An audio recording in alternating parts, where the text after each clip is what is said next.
हाँ बेटा, आज हम पढ़ रहे हैं मैग्नेटिक फील्ड का बेसिक कंसेप्ट पूरा का पूरा, ठीक है, जो अपने 12th क्लास के अंदर चैप्टर नंबर 4 में आता है, ठीक है, उसका बेसिक हो जाएगा। और ये क्लास 10th में भी काम में आता है। तो जो क्लास 10th में जो चैप्टर नंबर 13 था, तो इसमें हम पढ़ेंगे, इंट्रोडक्शन पढ़ेंगे, magnetic field and field lines के बारे में पढ़ेंगे कि भाई मैग्नेटिक फील्ड लाइन्स क्या होती हैं। Magnetic field due to a current carrying conductor पढ़ेंगे, force on a current carrying conductor पढ़ेंगे मैग्नेटिक फील्ड में। फिर हम पढ़ेंगे इलेक्ट्रिक मोटर, फिर इलेक्ट्रोमैग्नेटिक इंडक्शन और इलेक्ट्रिक जनरेटर। ये सारी चीज़ें हम आज डिस्कस करेंगे। तो सबसे पहली चीज़, magnet is any substance that attract iron और आयरन लाइक सब्सटेंसेज।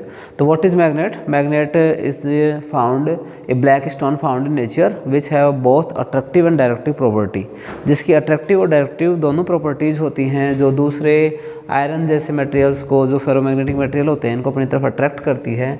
इसे हम क्या कहते हैं? मैग्नेट। फिर प्रॉपर्टीज़ पे आ जाते हैं मैग्नेट की।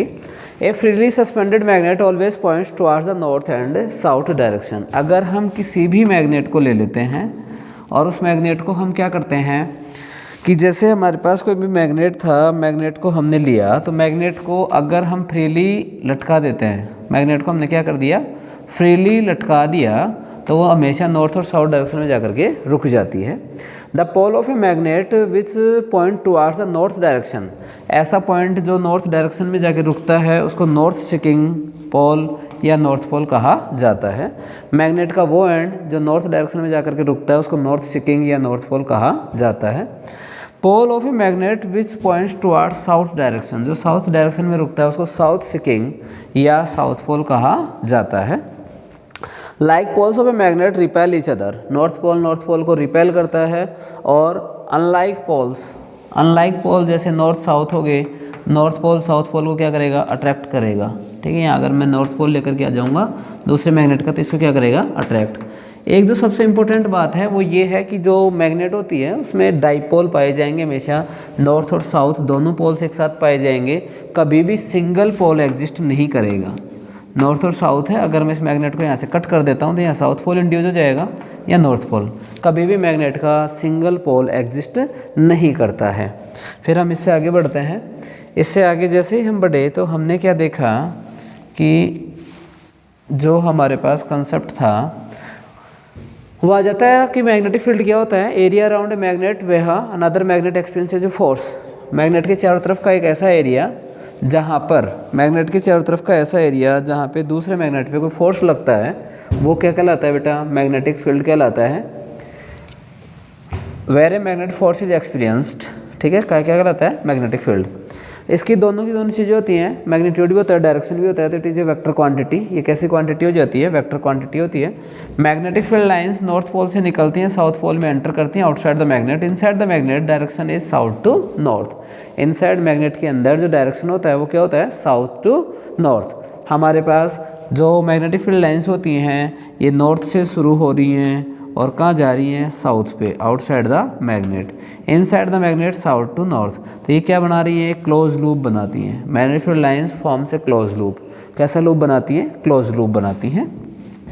इससे अगले स्टेप पे जैसे हम बढ़े, हमने देखा properties of magnetic field lines. Magnetic field lines की प्रॉपर्टी चैप्टर नंबर 5 में आता है अपने 12th क्लास में, ठीक है, और इम्पोर्टेंट टॉपिक रहता है, यहाँ से एग्जाम में 2 नंबर का क्वेश्चन आ सकता है, और ये 10th क्लास में भी काफ़ी इंपॉर्टेंट रहता है। Outside the magnet the direction of magnetic field is from north to south. North से कहाँ होती है? साउथ होता है। और inside the magnet south to north. अगली चीज़ होती है कंटिन्यूस और क्लोज लूप बनाती है, अभी आपको बता दिया गया था।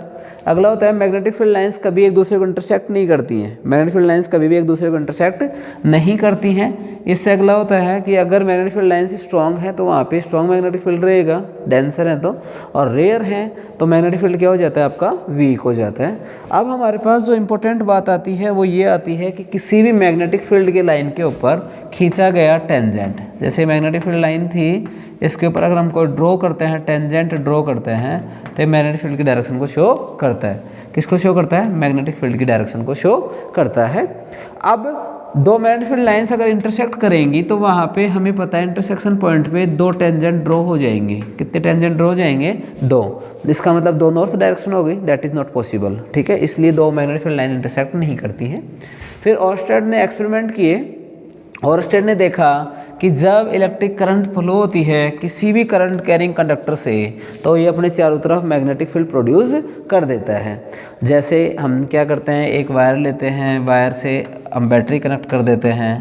बैटरी कनेक्ट करने के बाद में हम जब इस वायर से करंट फ्लो करवाते हैं तो यहाँ जो भी कंपास रखा हुआ होता है उसमें क्या आ जाता है, डिफ्लेक्शन आ जाता है। उस कंपास में क्या आ जाता है, डिफ्लेक्शन। तो हम कहेंगे कि जब किसी भी करंट कैरिंग कंडक्टर से करंट फ्लो होता है उस स्थिति में उसके पास रखे हुए कंपास में डिफ्लेक्शन आ जाता है, मतलब current carrying conductor produces magnetic field around it. This is known as magnetic effect of electric current.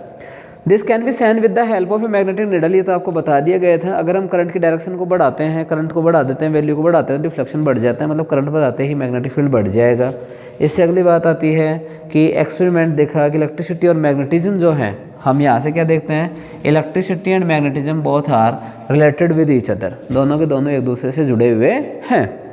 अगला आता है हमारे पास एक करंट कैरिंग स्ट्रेट कंडक्टर है, उसको हमने क्या किया, एक कार्डबोर्ड लिया। ये आप देख रहे हैं कि हमने क्या किया, एक्टिविटी है, कार्डबोर्ड लिया। कार्डबोर्ड लेने के बाद में हमने क्या किया, उसमें एक होल कर दिया, होल से वायर को पास करवा दिया। फिर हमने एक स्विच लगा दिया, ठीक है। स्विच के बाद आपने बैटरी लगा दी, एमीटर लगा दिया, रियोस्टेट लगा दिया। फिर इस पर हमने आयरन फिलिंग भी खेड़ दी। क्या भी खेड़ दी, आयरन फिलिंग। जब करंट फ्लो करता है तो हम इस कार्डबोर्ड को टैप करते हैं, हिलाते हैं, तो हम देखते हैं कि जो आयरन फिलिंग है वो कंसेंट्रिक सर्किल्स में अरेंज हो जाती है। किस में अरेंज हो जाती है, कंसेंट्रिक सर्किल्स में। अगर हम यहाँ कोई कंपास लेकर के आते हैं तो वहाँ जो डिफ्लेक्शन आ रहा है, अगर मैं करंट की वैल्यू बढ़ाता हूँ तो डिफ्लेक्शन बढ़ जाएगा कंपास में। The deflection in compass will increase. It shows that, ये बताता है कि जैसे जैसे करंट बढ़ता है मैग्नेटिक फील्ड बढ़ जाता है, ठीक है। अगली बात होती है कि अगर मैं इस वायर से डिस्टेंस को बढ़ाता हूँ, डिस्टेंस को क्या करता हूँ, बढ़ाता हूँ, तो डिफ्लेक्शन क्या हो जाता है, कम। मतलब डिस्टेंस बढ़ने से मैग्नेटिक फील्ड क्या हो जाता है, कम हो जाता है। ये दो बातें हमें ध्यान रखनी है अच्छे तरीके से। अगला आ जाता है, एक्टिविटी आती है हमारे पास कि करंट की जो डायरेक्शन है अगर हमें पता है तो मैग्नेटिक फील्ड की डायरेक्शन कैसे निकालेंगे। तो ये माना जाता है, जैसे मान लो ये कोई वायर है, मैंने हाथ में ले रखा है वायर को। If we hold an wire in our right hand in such a way that the thumb represent the direction of current। thumb किसकी डायरेक्शन को शो कर रहा है, करंट की डायरेक्शन को।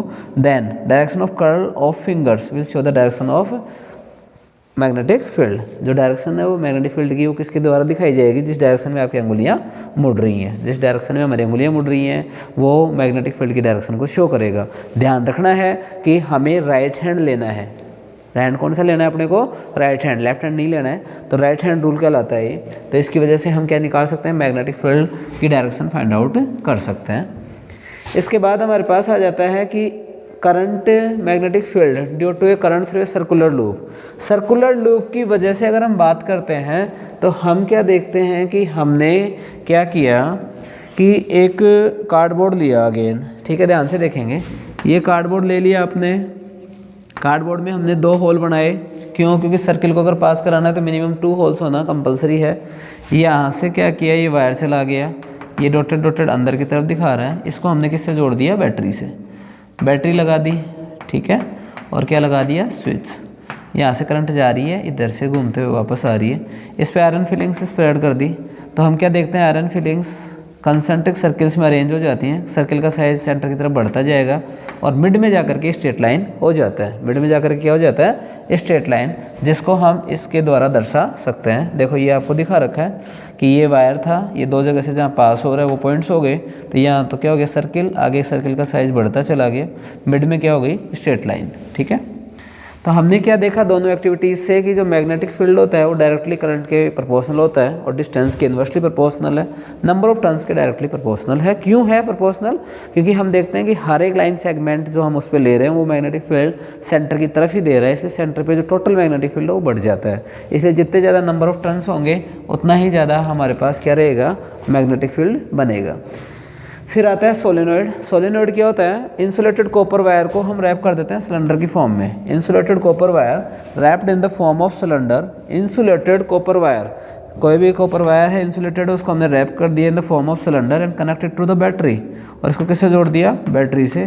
तो ये बार मैग्नेट की तरह बिहेव करता है, किसकी तरह बिहेव करता है, बार मैग्नेट की तरह। जैसा कि आप इसमें देख रहे हैं, ये जो मैग्नेटिक फील्ड लाइंस का पैटर्न है बिल्कुल बार मैग्नेट जैसा है, अंदर की तरफ साउथ टू नॉर्थ, बाहर नॉर्थ टू साउथ, बाहर का है नॉर्थ से साउथ। तो ये चीज़ें आपने देख ली। इसके अंदर जो मैग्नेटिक फील्ड होता है वो क्या होता है, यूनिफॉर्म। मैग्नेटिक फील्ड क्या होता है, यूनिफॉर्म, जिसका डेरिवेशन आपको करवाया जा चुका है, B = μ0 Ni। N क्या है, number of turns per unit length, N/L magnetic field lines, ठीक है। N क्या हो गया आपका, small n, number of turns per unit length. तो ये चीज़ें आप देख लेंगे तो ये बिल्कुल बार मैग्नेट की तरह बिहेव करने लग जाता है। इसके अंदर अगर हम किसी भी मटेरियल को, फेरोमैग्नेटिक मटेरियल को रखते हैं तो that behaves like a magnet, और ऐसे जो मैग्नेट बनाए जाते हैं उनको इलेक्ट्रोमैग्नेट कहा जाता है। नेक्स्ट चलते हैं हम अगले स्टेप पे। अगला आ गया अपने पास a temporary magnet of soft iron core with a coil bound around it, ठीक है, जिसमें मैग्नेटाइजेशन रह जाता है। जैसे ही हम करंट पास करवा रहे हैं तो देखो ये जो सॉफ्ट आयरन कोर रखी हुई है ये मैग्नेट की तरह बिहेव करने लग जाती है, तो इसके अंदर क्या रह जाता है, मैग्नेट बन जाता है। That type of magnet which is made by the electricity, that is made by the electricity are known as electromagnet. क्या कहलाते हैं, इलेक्ट्रोमैग्नेट कहलाते हैं। इनका उपयोग इलेक्ट्रिक बेल्स में किया जाता है, टेलीफोन में, इलेक्ट्रिक मोटर में, इन सब चीज़ों में इलेक्ट्रोमैग्नेट्स का यूज़ किया जाता है। फिर हमारे पास आता है फ्लेमिंग लेफ्ट हैंड रूल, ठीक है। फ्लेमिंग लेफ्ट हैंड रूल जो आपका है वो ये बताता है कि जब किसी भी करंट कैरिंग कंडक्टर को मैग्नेटिक फील्ड में रखा जाता है, करंट कैरिंग कंडक्टर को हम किस में रखते हैं, मैग्नेटिक फील्ड में रखते हैं। देखो ध्यान देना कि मेरे पास क्या था, ये मैग्नेट थी, ये नॉर्थ पोल है, ये साउथ पोल है, यहाँ मैंने कोई एल्यूमिनियम की रॉड रख दी, इसको मैंने लटका दिया, ठीक है, होल्ड कर दिया ओरिजेंटली। अगर मैं इसको कनेक्ट करता हूँ बैटरी से और इसे करंट फ्लो करवाता हूँ तो मैं क्या देखूँगा, डिफ्लेक्ट हो जाती है, या तो आउटसाइड या इनसाइड, या तो आउटसाइड या इनसाइड। मतलब current carrying conductor place in magnetic field experiences force. जब किसी भी करंट कैरिंग कंडक्टर को मैं मैग्नेटिक फील्ड में रखूँगा, करंट कैरिंग कंडक्टर को, जैसे मान लो ये मैग्नेटिक फील्ड था, इसमें मैंने बैटरी जोड़ रखी है, करंट जा रही है, तो ये डिफ्लेक्ट हो जाएगा। क्या हो जाएगा, deflect. It may be inward और मे बी आउटवर्ड, ठीक है, ये अंदर और बाहर दोनों तरफ किसी भी डायरेक्शन में डिफ्लेक्ट हो सकता है। तो इसकी डायरेक्शन हम फ्लेमिंग लेफ्ट हैंड रूल से निकालते हैं, जिसके अकॉर्डिंग अगर हम हमारे लेफ्ट हैंड को इस प्रकार से स्ट्रेच करते हैं कि first finger, second finger and thumb are mutually perpendicular to each other.